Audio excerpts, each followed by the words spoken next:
All right, let's dive into Berserk. We've got a pretty unique set of sources this time around. Yeah. User reviews from IMDb, specifically for the 1997 anime. Okay. So we're really looking at, like, the long view here. How has this show resonated with people over the years? Right. What are we seeing?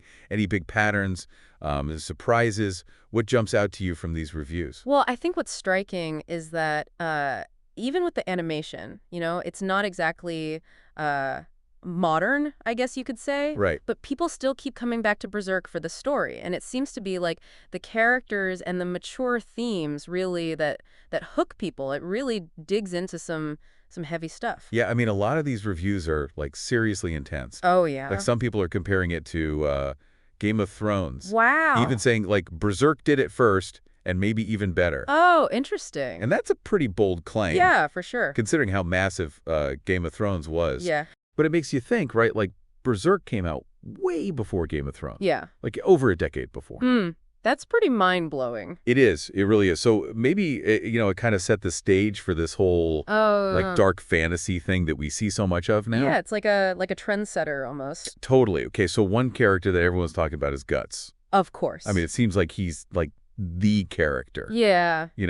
And I've seen descriptions of him as, like, this lost soul, or an intriguing example of, powerful warrior, but also really emotional and battling his destiny. Like, what's your take on all of that?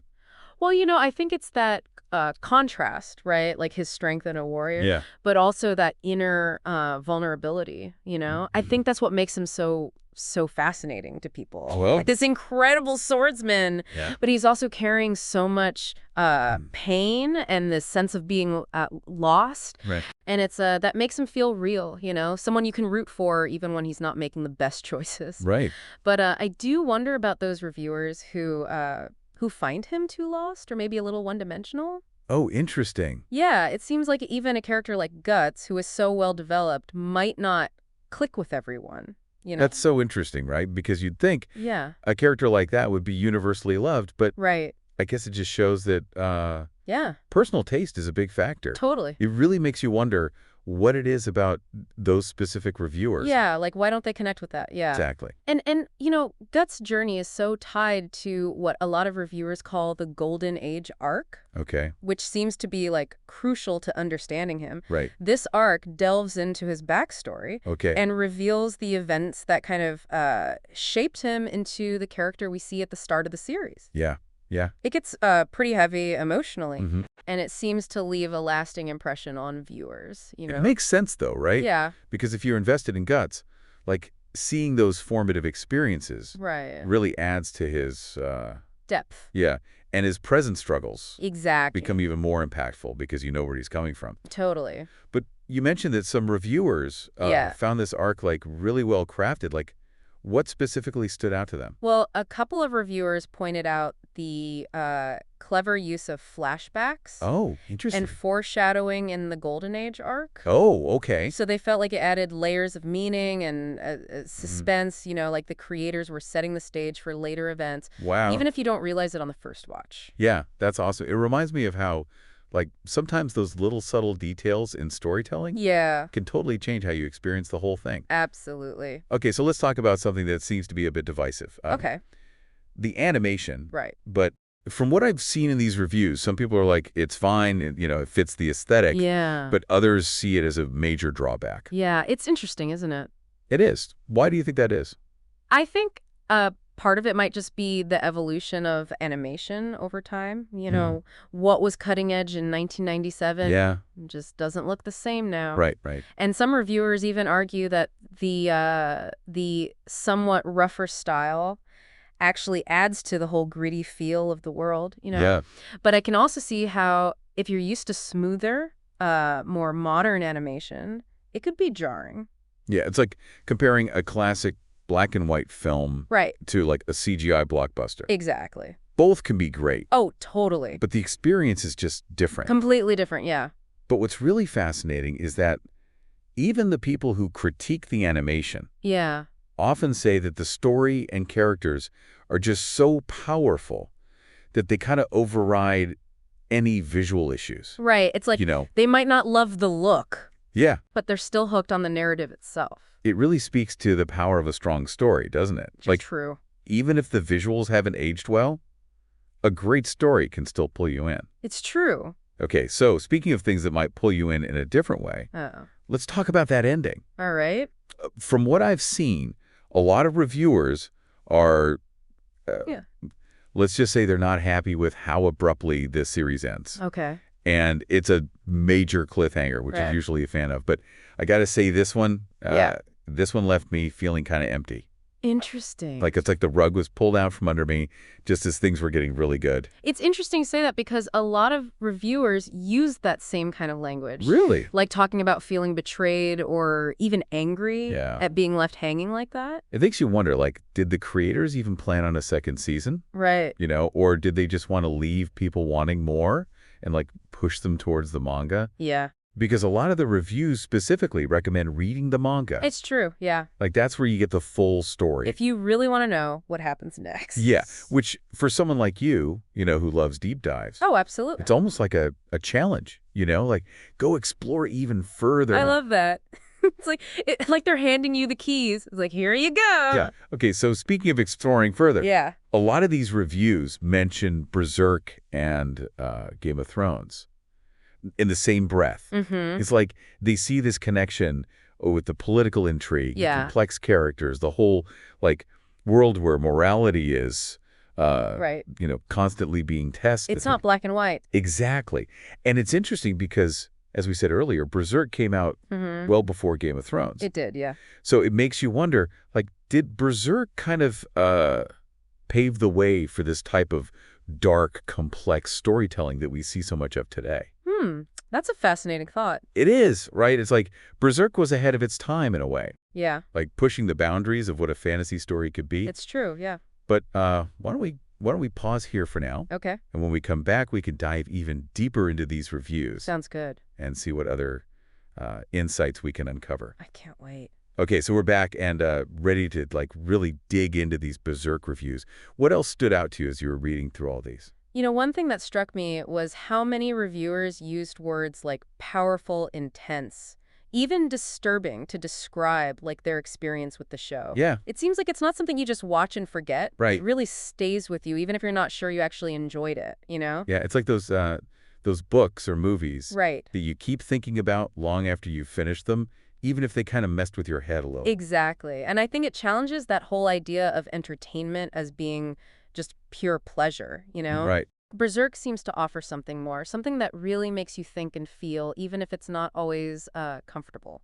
Yeah, it's like it forces you to confront the darker parts of human nature and what it Yeah. really means to survive in a world that could be so brutal. Absolutely. And it really gets to those deeper questions about morality and the choices we make when things get really tough. And a lot of those darker feelings seem to be tied to the violence and the mature themes that the show explores. Oh, definitely. It's definitely not for everyone. No, not for the faint of heart. But it also seems like the violence isn't just there for shock value. No, it's not gratuitous. It's more about showing the reality. Yeah, the Of reality. the world these characters live in. Exactly. Which is full of war and betrayal and just constant struggle. And I think it also highlights the impact of that brutality, how it affects people. Right. It's not about glorifying violence. It's about making you confront it.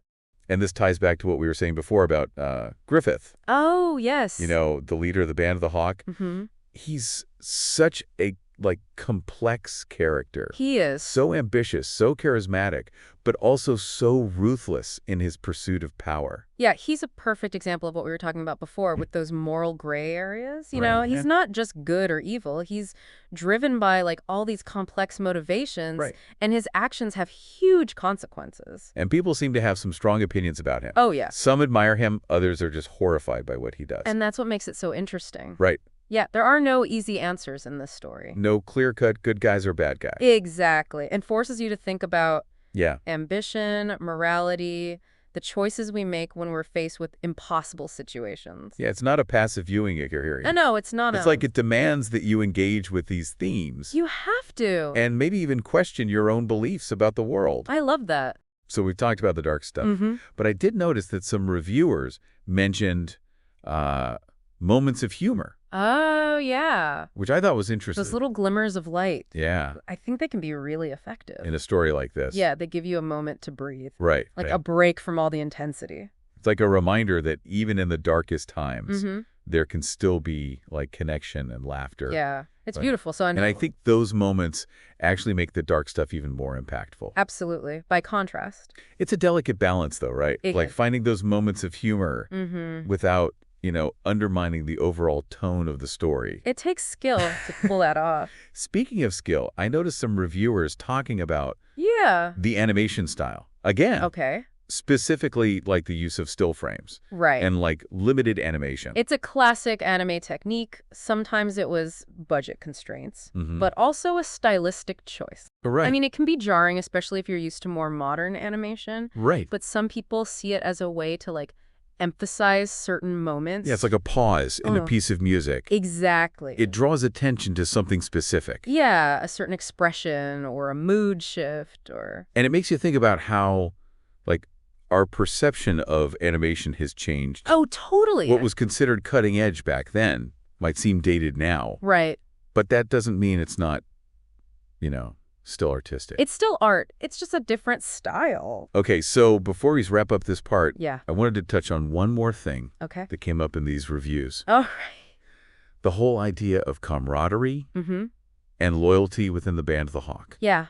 That bond between those It's characters. so crucial to the story. It is, because it makes those betrayals Mhm. and those losses even more powerful. It's like watching a family fall apart. It is. Knowing how close they were Mhm. and how much they relied on each other. Yeah, it makes you feel it more deeply. And a lot of reviewers specifically mention the bond between Guts Oh, and yeah. Casca.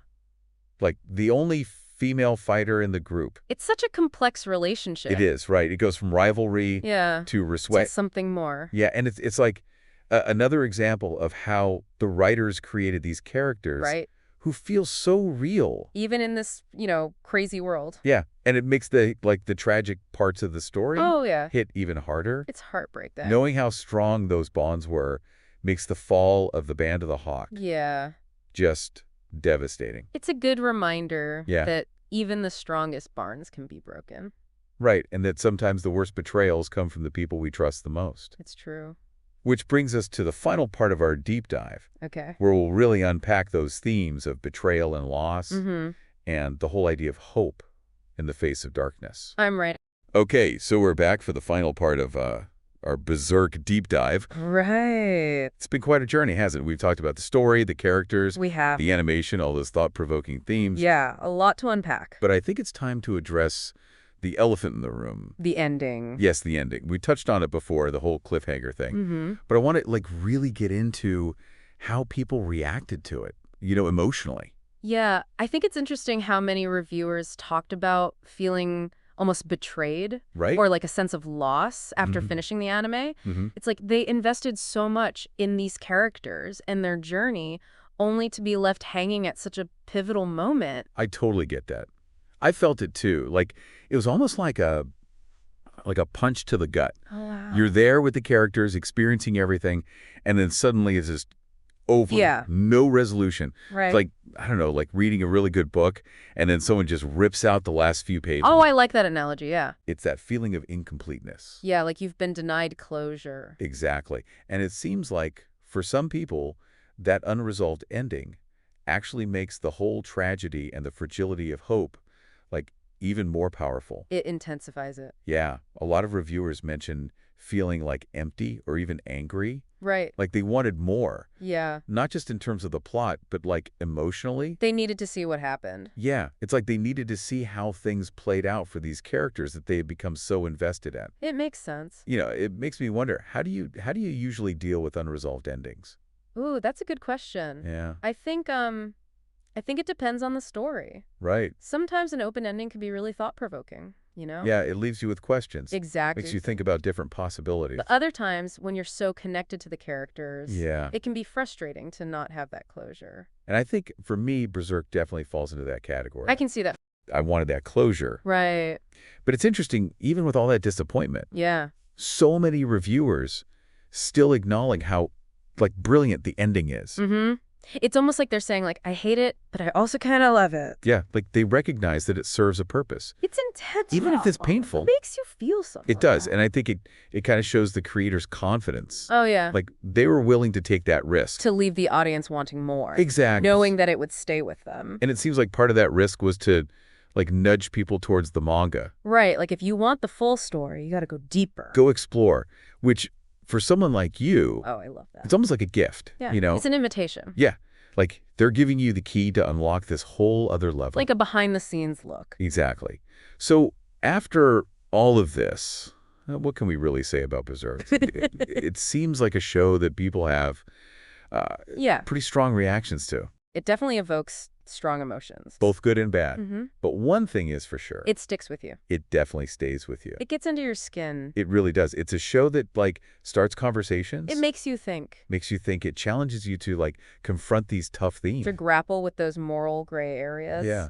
And to really consider, what it means to be human. Yeah, the complexities. And all its messiness. And even though it was made back in 97, Yeah. it still feels relevant. It does. It explores these themes that are, like, This timeless. is universal. Ambition, betrayal, survival, searching for meaning in a world that often feels, Meaningless. yeah. And I think that's why people keep coming back to it. Even with the flaws. Yeah. There's something about it. It's raw. It's powerful. Genuine. You don't find that very often. Not anymore. Okay, so as we wrap up this Berserk deep dive, one final thought for you to, chew on. Okay, I'm ready. If a story can, like, spark these kinds of reactions. Yeah. And these discussions, even decades later. Mm-hmm.